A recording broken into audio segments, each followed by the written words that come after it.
English medium के जो लोग सेलेक्ट हो रहे हैं ना, उनका बैकग्राउंड होता है आईआईटी, एमबीबीएस, एमबीए, मतलब आईआईएम से टॉप के इंस्टीट्यूट होते हैं।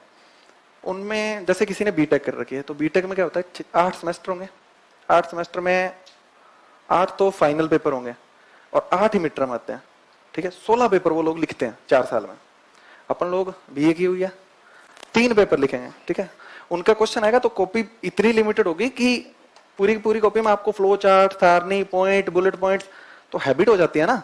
उनकी हैबिट अलग है, अपनी हैबिट अलग है। तो ये मेन तो रीजन है कि क्यों उनके, और अपन जब आंसर लिखेंगे तो मैं तो देखता हूं, तो हम लोग इंट्रोडक्शन लिख देंगे 1 पेज का, तो और फिर जगह ही नहीं बचेगी, क्या लिखें क्या नहीं लिखें। फिर बोलेंगे अरे यार पेज ही कम थे, और फिर जब इतना भर देंगे पेज तो लास्ट वाले 2-3 क्वेश्चन छूट जाएंगे।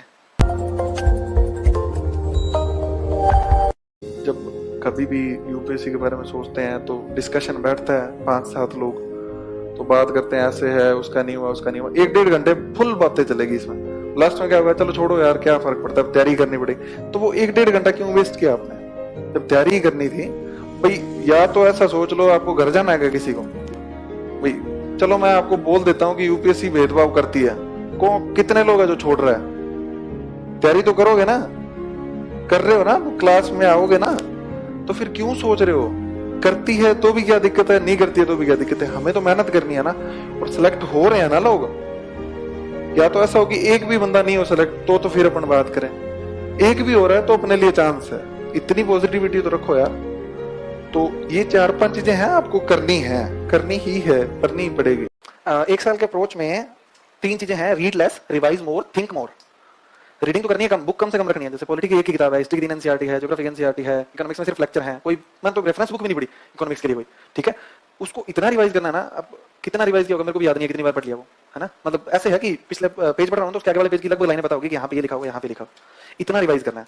ठीक है, और उसके बाद में थिंकिंग करनी है कि यार ये क्वेश्चन कैसे बन सकता है, ये क्वेश्चन कैसे आ सकता है। इनोवेशन की थिंकिंग करनी पड़ती है, कैसे इनोवेट कर सकते हैं हर क्वेश्चन को। कोई भी क्वेश्चन होता है उसको लिखने का एक नहीं तरीका होता, सब्जेक्टिविटी होती है ना मेंस में, बहुत सारे तरीके होते हैं मेंस को लिखने के। तो उसमें ये दिखना है कि कितने तरीके से हम उसको अच्छे तरीके से लिख सकते हैं। तो 3 चीजें हैं, रीड लेस, रिवाइज मोर, थिंक मोर। अच्छा से सोचो, चिंतन है ना वो जरूरी है। कोचिंग में बता रहे हैं, टीचर्स बता रहे होंगे, तुम्हारा खुद का भी इनपुट होना चाहिए हर चीज में। सिर्फ कोचिंग में बताई हुई चीजें पढ़नी है, बहुत अच्छी है, उसके अलावा तुम खुद जो पढ़ोगे ना, खुद जो सोचोगे, वो सबसे अच्छी चीज है। साथ में पढ़ो कोई फर्क नहीं पड़ता। ठीक है, बात यह कि जब बैठो ना तो ऐसे नहीं है कि हम लगातार लग रहे हैं, कोई देख भी नहीं, थोड़ा गैप लेते रहना चाहिए बीच में। 2 घंटे पढ़ लिए, 10-15 मिनट का गैप ले लो, आंखें बंद करनी चाहिए। उसमें फोन मत देखना यार, कम से कम आंखें वैसे ही थकी होती है, फोन देख के अपन और थका देते हैं। उसमें कुछ मतलब कुछ खा पी लेना चाहिए, अच्छा, बाहर नहीं कुछ अच्छा, ठीक है। तो वेजिटेबल्स, कुछ फ्रूट्स वगैरह कुछ खाने चाहिए दिन में, क्योंकि वो तन स्वस्थ तो मन स्वस्थ, गलत नहीं है वो, मैंने फील की हुई है चीज। 4 दिन आप समोसे खा लो और 4 दिन अच्छे फ्रूट्स खा लो, फर्क पता चल जाएगा। किसी को डाउट है तो मेरी बात पे। और गैप दे के पढ़ना चाहिए, और संडे वाले दिन थोड़ा खुद के लिए टाइम निकालो, थोड़ा घूम के आओ, क्योंकि रोबोट मत बन जाना, रोबोट बनना सही नहीं है। मस्त रहो यार, कोई दिक्कत नहीं है, निकाल दोगे। तो जब टॉपर्स की आप 2-3 कॉपी, ऐसे नहीं है कि 10 के 10, 20, 30 सारे टॉपर्स की कॉपी निकाल ली और सारे दिन उसी में लगे पड़े हैं। जैसे किसी के पेपर 4 में बहुत अच्छे नंबर है ना, तो उसकी कॉपी डाउनलोड करो, उसके देखो कि उसके 100 मतलब 100 प्लस 120, 25 नंबर आए हैं, तो क्या रीजन हो सकता है उसका, है ना। उसमें देखो, अब इतनी हार्ड इंग्लिश नहीं लिखते हैं वो कि एग्जामिनर को समझ नहीं आए, बहुत सिंपल इंग्लिश। और बुलेट पॉइंट में तो आप समझ ही जाओगे, सारे बुलेट पॉइंट में लिखते हैं, पैराग्राफ में तो लिखता नहीं है कोई।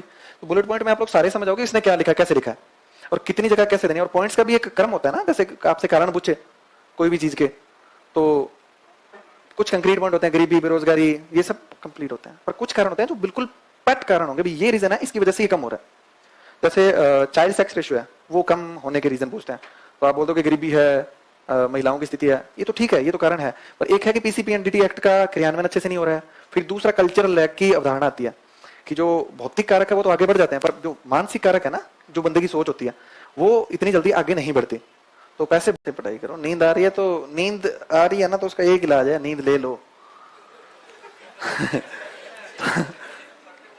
अब नींद आएगी तो फिर पढ़ तो वैसे ही नहीं पाओगे, तो नींद ले लो 1 घंटे की, फिर उठ के पढ़ लेना, है ना। नींद नहीं आने की कोई दवाई होती तो मैं ले लेता ना भाई सबसे पहले। अब कुछ मतलब पूछेंगे कि याद नहीं होता, तो याद होने की दवाई होती तो मैं खा लेता सबसे पहले। वो तो बार बार पढ़ने से होगा ना याद। और नींद नहीं आ रही है तो फिर वो कई लोग होते हैं ना, बोलते हैं हाथ बांध के पढ़ते थे, वैसे काम मत कर लेना बेवकूफों वाले, है ना। समझदार हो, दिमाग काम करता है ना तभी पढ़ाई होती है। साइंस के हिसाब से चलो। साइंटिफिक टेम्परामेंट की सबसे बड़ी कमी है हिंदी मीडियम में अपने में, सबसे बड़ी कमी है, सही बता रहा हूं।